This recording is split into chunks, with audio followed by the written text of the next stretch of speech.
production funding for Behind the Headlines is made possible in part by the WKNO Production Fund, the WKNO Endowment Fund, and by viewers like you. Thank you. Infrastructure and development in Memphis tonight on Behind the Headlines.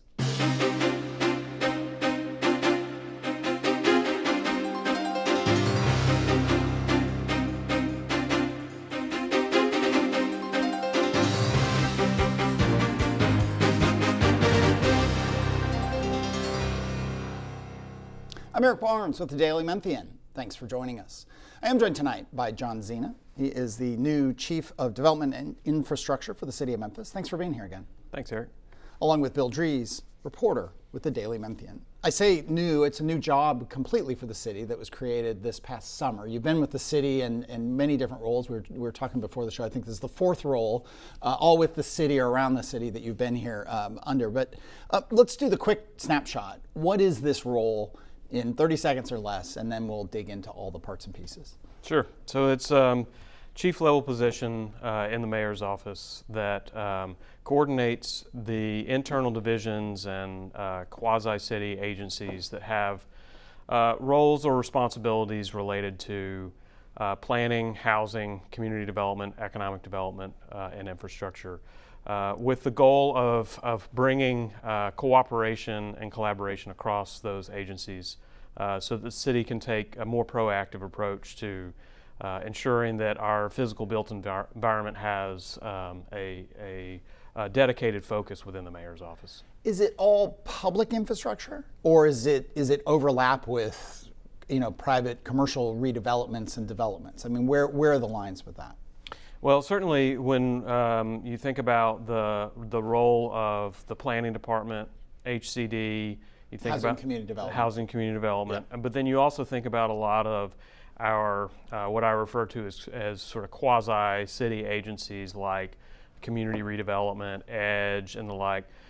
There's a lot of relationship with the private sector, public-private partnerships that are involved in making projects work in our city.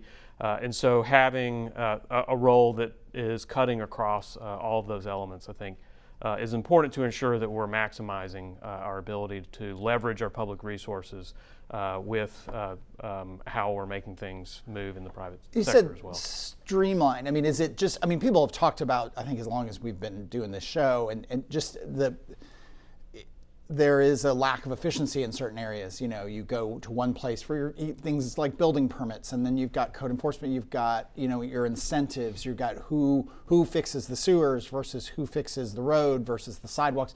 You've got Downtown Memphis Commission. All this kind of, all the alphabet soup of agencies is not always as efficient as people want it to be. So that is what you're trying to address? That's exactly right. That's a big part of what we're trying to address. Part of that is through, process efficiency that we can put in place by working across these agencies. Part of it is just having, whereas before, these responsibilities are cut across these different agencies, having a little bit more formal means of cooperation across functions that have been fractured among so many agencies. Yeah, let me bring in Bill.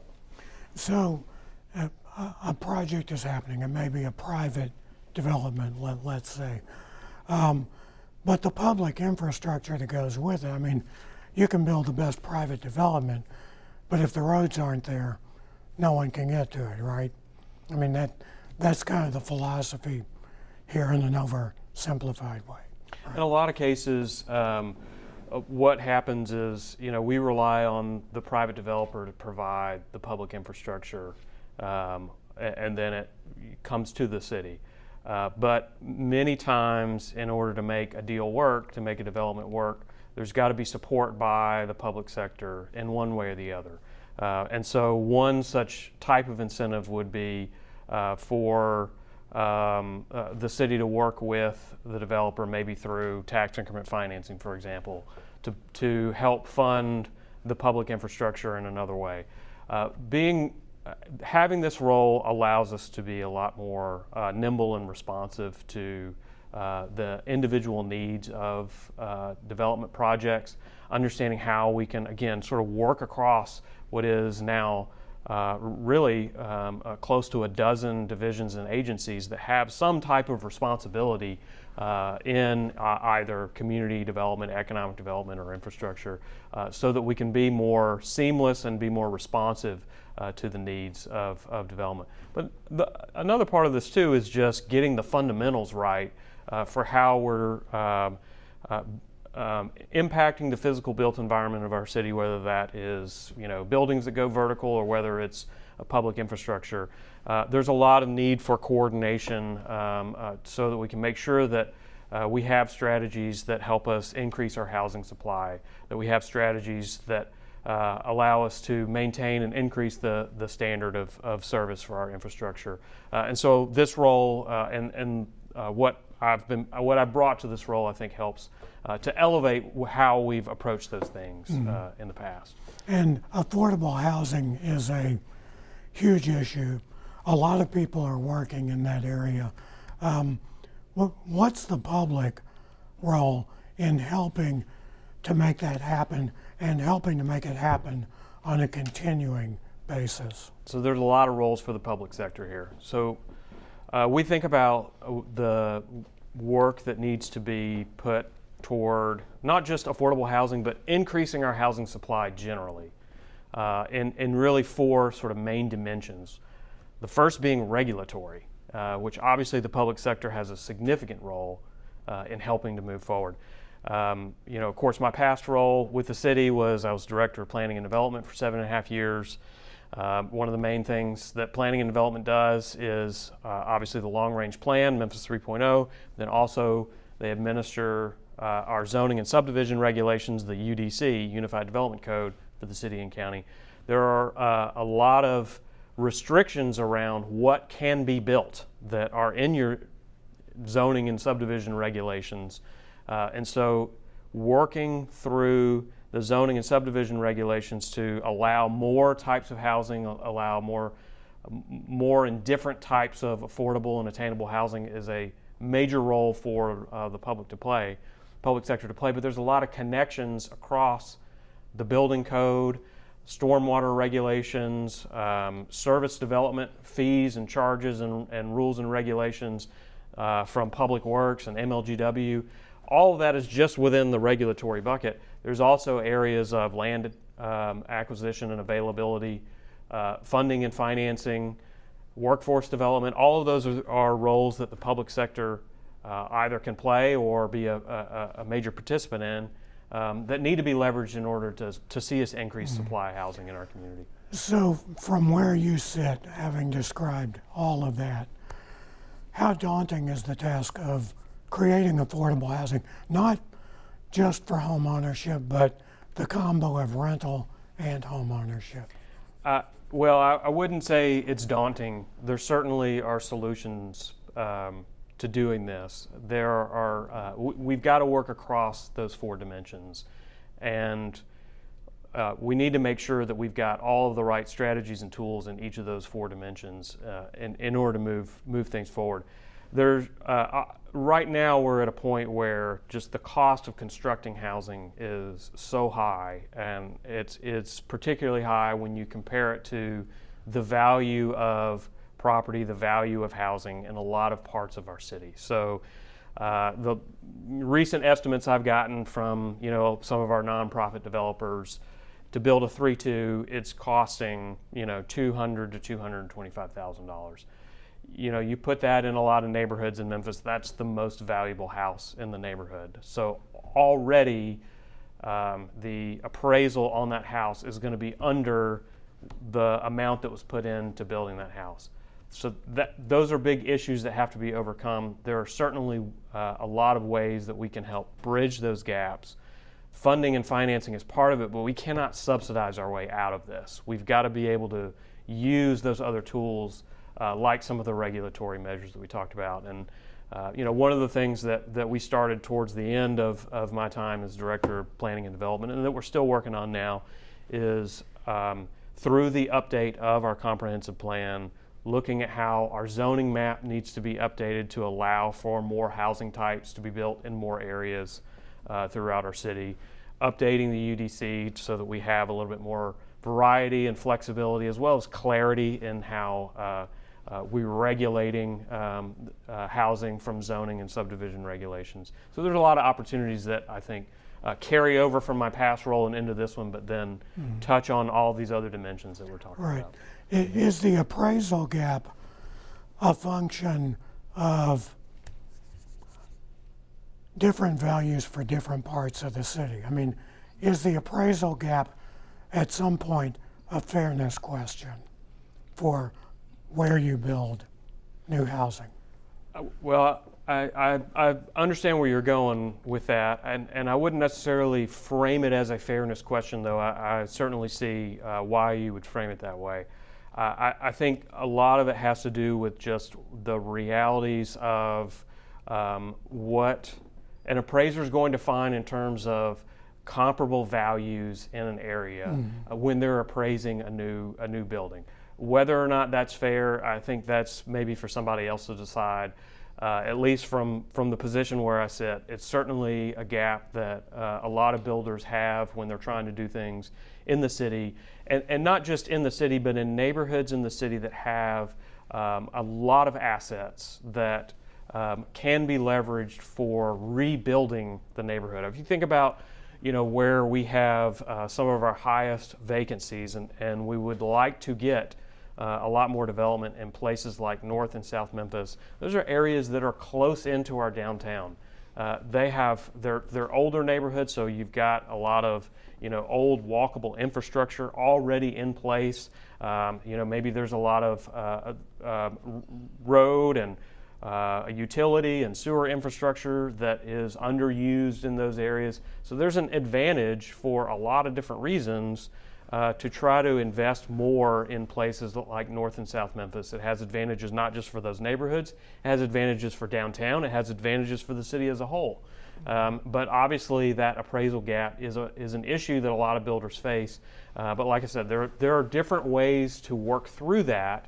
The appraisal gap is really about a number. How we sort of get to solving that number I think is where a lot of these different strategies can come into play. Right. The final point on that.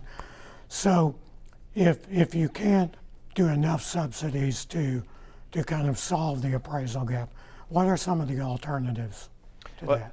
So I'm just going to go back to regulation for a second. So a lot of our areas, residential areas, are zoned for exclusively single-family detached, which means that you're only going to be able to get one housing unit on a lot. So one way to solve for a gap is to be able to create additional opportunities for rental income to come in, whether that is a single-family home that's owned by a family, and then they have a secondary unit that they rent out, and so they have additional rent that's coming in to help support that way. Or we're talking about creating additional units, like allowing for 3-family or 4-family on certain lots. So that's one way to do it. Another way to do it is to think about the cost of construction, and that can be cost of construction in the building itself. So one of the things that we've worked on over the last few years in planning and development, and we're still continuing to work on, is how our building code treats small multifamily, and particularly how much more expensive it is to build once you go from 2-family to 3-family, because you go from the residential code to the building code. A few years ago, we attempted to move 3 to 6 unit buildings into the residential code to gain some savings. The state fire marshal balked at that.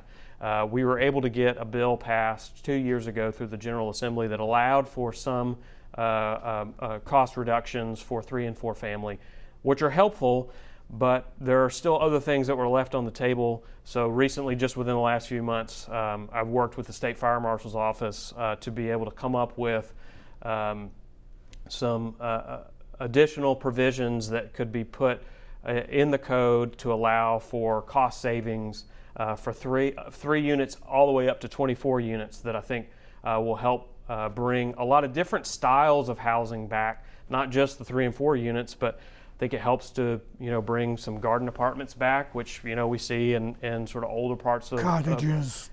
Cottage course, absolutely. So that helps in terms of the cost side. I mentioned development charges is another one. So the cost to connect to sewer, we have already in our sewer ordinance. If you're producing a unit of affordable housing and you're a nonprofit developer, you can petition to have your sewer development charge cut in half. The issue is we have a lot of for-profit developers who are trying to build in areas like North and South Memphis, and they're building affordable housing. They don't get the same benefit. If our goal truly is affordable housing, it shouldn't matter whether it's for-profit or nonprofit. So that's another way that we can sort of work our way back in terms of the cost of construction and take that gap down to something a lot smaller. And we did a show on affordable housing with some of the folks, nonprofit folks, the Works, United Housing. You can get that at wkno.org, or go to YouTube and search for Behind the Headlines. It got in all of these kinds of issues and the challenges they face right now. Let's switch. Another big part of your purview in this role is roads. And so let's break the roads. I mean, people sort of drive around and think it's all these roads and highways and it's all the same thing. You've got state highways, 40, 240. You've got the roads of the city. You've got county, unincorporated Memphis, those kinds of areas, unincorporated Charlotte County, I should say. And you've got state thoroughfares. It's just a thing I constantly harp on with elected officials is, things like Poplar is actually a state road. So how do you deal with that? And it's a thing, I remember when Jim Strickland was first coming on the show and he first run and won the mayor's race, he talked about, had all these big plans and all these things he wanted to do, and he'd go to a community meeting, and the entire meeting would be taken over with potholes, just conversation about potholes. And he kind of knew it, but he joked about it, like, no, that's what really people were caring about, was just simple stuff like that. What do you do about, where do you want to start in that? The city roads, and then we kind of go from there. Sure. So as you said, there's really the city roads that the city maintains, and some of those are major roads, like thoroughfares, and obviously many of them are local roads through neighborhoods. You've got state thoroughfares. Poplar's a great example. You've got interstates. Interstates also being state responsibility. So for the city roads, what we see is there's a couple of things. Number one, just the ongoing maintenance of those roads is something that is very much a major concern of many citizens. And potholes obviously is the issue that always rises to the top. But resurfacing, repaving is something of major concern. There's also, sort of the stormwater drain inlets that are along the side of many local roads, which are a major concern. Create issues not just for the stormwater system, but for the roads as well. So one of the things that we've been working on is the Daily Memphian did a story not too long ago about potholes, how the city responds to potholes. And one of the things that was mentioned in that article is that it's largely a reactive type of approach where citizens call in complaints to 311. We have crews that go respond to those complaints and fill the potholes. I couldn't give you a guess on what percentage of the actual issues that are out in the field we hear about through 311 complaints, but it's certainly not the majority of them. So we've got a lot of issues that the city has to address that aren't being addressed through a reactive system like that. So one of the things, and we're going to talk actually with the Daily Memphian, I think, next week about this. One of the things that we've done is to pivot towards creating a proactive approach to taking care of many of those issues: pothole repair, stormwater drain inlet cleaning, street sweeping. We've created an approach where we're going through our city thoroughfares now in 10 grids across the city. We're about to complete all of those roads within 1 quarter sweep.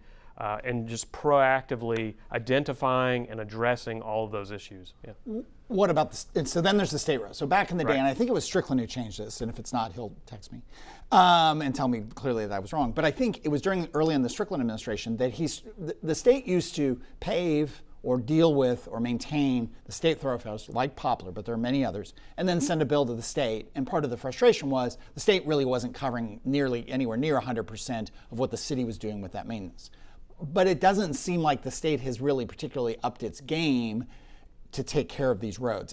Is that unfair? And just how do you manage that? How do you get the state to come and fix these main roads? Yeah, I don't think that's an unfair characterization at all. And if we're being honest, I think TDOT would also agree that that's not an unfair characterization. So you're correct. When Mayor Strickland was in office, the protocol was, there was an agreement between the city and TDOT. The city would perform maintenance on those state thoroughfares, send a bill. The rate of compensation that the city got from TDOT was very low, did not match the level of effort and resources that were going in to doing the work. Since that agreement has been voided, I think that you're correct. What we haven't seen is TDOT coming in and providing a level of maintenance that is comparable to what we would do, but also what I think our citizens expect and deserve. So one of the things that since I've taken this role that I've done is to meet with the TDOT commissioner, meet with the regional staff, talk through, what the issues are that they're having in order to perform the necessary maintenance on interstates as well as state thoroughfares. And so there's a few things that they're doing and that we're working towards that I think have some promise. So here, the issue seems like they're not doing it, right? I mean, the issue as a person driving around, it's like, the issue is they're just not doing it very often. But you're going to tell me that they have deeper, it's more complicated than that. It just feels like a choice to not, they've got money. The state isn't hurting for cash. They have money, you're correct. The way that they have the maintenance set up is essentially they've got in-house crews that are responsible, in-house staff, FTEs that are responsible for this maintenance. The issue is that they have a lot of those positions that are vacant. So there's not nearly enough resources on the ground here in Shelby County from TDOT to perform the responsibilities that they need to perform. They also have a contractor that they use for grass cutting, that sort of thing along the interstate. That contractor is working all over West Tennessee. So how those resources have been put into place are not meeting the needs that we have here. Right. So what they're working towards, though, first is TDOT they've already begun paving. They've got a plan for paving 200 lane miles of interstate roads. They've already begun on many stretches of road, and this will run through, I think, May, that schedule is. So, and they're also working now to put in what they're calling a performance-based contract, where they're using those resources, Eric, that you mentioned that they do have available to them, to essentially bring on multiple crews of contractors under a performance-based contract so that they're delivering services in a way that can only be maximized by the highest level of service. That's along the interstates. And so what they say is, well, that's going to help put the resources that we have in-house on many of these thoroughfares through the city. But as I just said, they're understaffed there. So there's still a gap. All right. And I know this is not your fault. I'm acting like it's your fault. Sure. But it drives people nuts. It does. It drives us nuts too. Yeah.